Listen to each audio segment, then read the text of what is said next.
ok trong bố có thao này tới này xuống chúng là constant tới nó đến level wow or deep tone cassia ma te ai lai ai lai ao tao ao đào ôn năm tao sorry tao sorry kên ơi thầy cho mà anh giờ cô miền con thầyนั้นthầyนั้น僕ก็เห็นแบบนั่นthầyนั้น means letter in your book โอเค and con sinh đó sinh sinh nó có ọ sinh đó em có sinh sơ quá sinh đó là eo pale okay that's why I said that the English book có ai cũng thế có lộnเป็นkey đó mày mới tung key here ba mày mới tung key here okay key correct and ear tear ear pew flow okay giờ hàng bữa có khô nè bìa đó đó mong khô nhà ok bìa đó bìa edge nha bìa nó cũng đó edge ha ok nó bữa có khô ok big word khô quá ok rồi nên nó oil coil thò châu ok tu bây giờ tôi nè với mặt baby tu quá ui lui bùa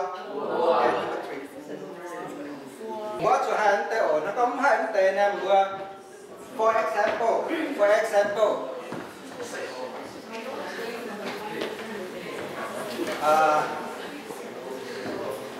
còn phải có bữa lụng non ao nè ao còn phải có year hỏi year tao mày ok year tao mày chụp có mặt cả toàn cái đó toàn hả year tao mày toàn hả toàn tao ok tao là tao là tên là mình đến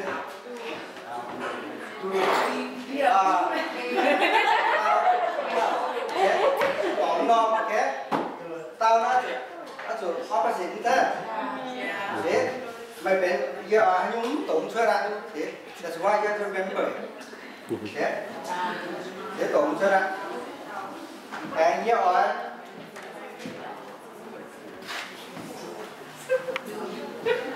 How about do it? chưa How do you write do it? chưa No, do it. How do you do it? oh I do trick it you. You do it. okay that's good You see what my heart? okay Do it, Lorraine. Do it, Lorraine. okay that's good okay yeah rồi nghe nè okay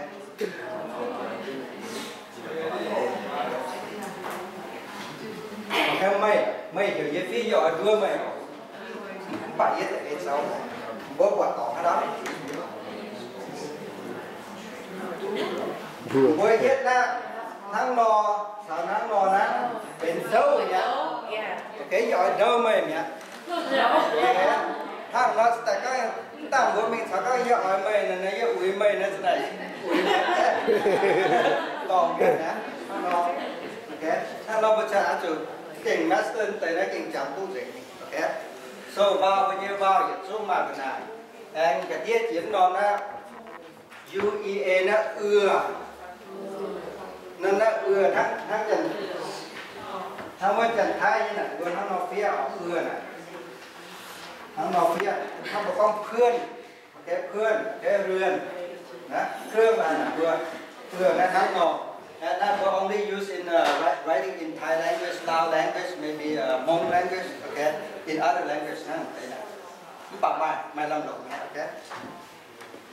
Alright, any question on vowels and diphthongs?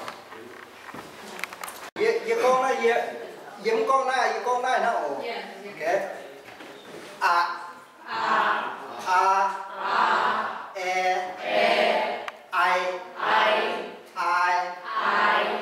Nó chỉ đau I, ao,